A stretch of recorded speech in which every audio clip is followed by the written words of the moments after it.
15 तारीख की मध्य रात्रि को लगभग 11 बजे की बात है कि मुझे एकदम प्रेशर पेशाब का बहुत ज़ोर का आया बाथरूम का।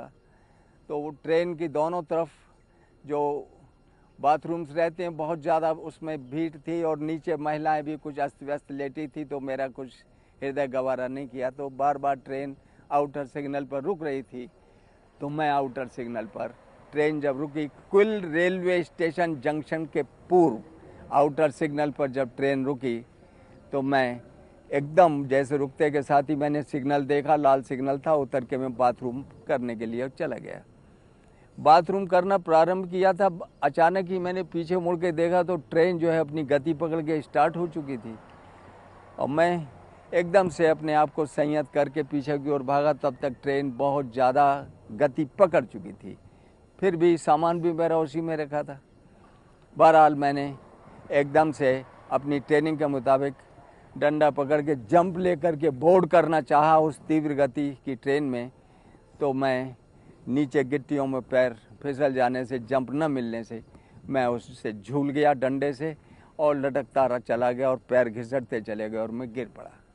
मेरे सिर में भयंकर चोट थी, या 7-8 टाँके आए हैं मेरे, और दाहिना पैर ये मेरा अंगूठा पूरा पटरियों के बीच में रेल के आ गया, सो कट गया।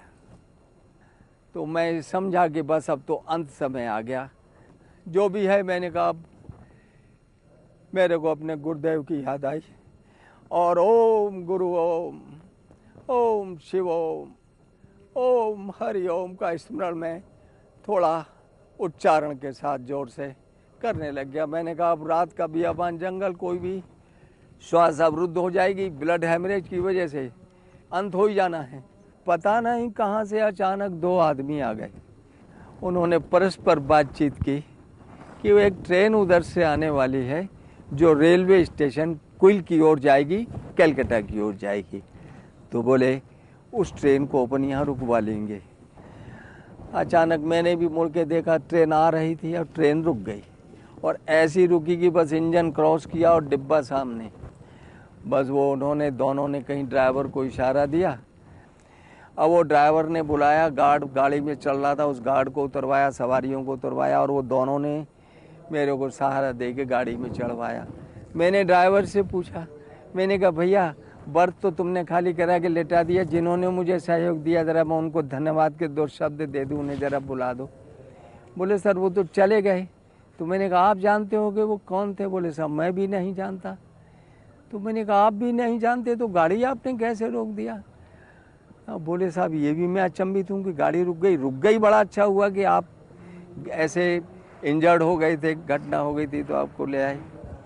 सिर की गंभीर चोट देख के डॉक्टरों को और उनको परस्पर ये डर हो रहा था कि ये शायद ही बचेंगे। इनको तत्काल पटना मेडिकल कॉलेज के लिए रेफ़र कर दिया मुझे।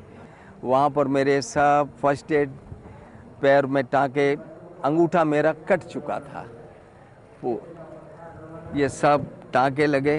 यहाँ मेरा क्रेप बैंडेज हुआ, यहाँ ज़रूर मुझे एनेस्थेसिया दे के बेहोश किया गया। उसके बाद टेलीफोन हो चुके थे तो मेरे बच्ची और बच्चा अगले दिन वहाँ पहुँच गए थे और मुझे पटना मेडिकल कॉलेज से होली फैमिली हॉस्पिटल में ट्रांसफ़र कर दिया। यहाँ पर पैर काटने के लिए डॉक्टरों ने कह दिया गया था कि इनका साहब आपके पैर की हड्डी कटेगी तब ये पैर ठीक हो पाएगा। तो मैं गुरुवार को अपनी मिसेस को और बच्चों को लेके यहाँ आया तो उन्होंने देखा, वाला अरे बोले कोई हड्डी वड्डी नहीं, मैं दवा देता हूँ, उनका इलाज चल रहा है और मेरा ये घाव हीलअप होने जा रहा है। एक 10-5 दिन के अंदर ये मेरा घाव ठीक हो जाएगा, हड्डी काटने की नितांत आवश्यकता नहीं। लेकिन आज मैं शायद जिंदा इसलिए बच गया कि मैं इस सत्य घटना को आपके सामने प्रकट कर सकूं कि देखिए मेरे गुरु महाराज पूज्यपाद संत श्री आशाराम जी महाराज के नाम की महिमा का मैं वर्णन कर सकूं, ये सत्य घटना बता सकूं आपको।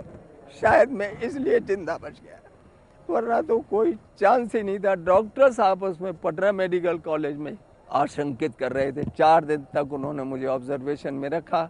रिलेशंस में मेरे सब फ़ोन से पूछते थे क्या हालत है, तो वो सही स्थिति नहीं बता पाते थे। इस घाव की वजह से कि खून अंदर चला गया होगा और शायद ये बचने की उम्मीद कम है, लेकिन मैं आज आपके सामने हूँ।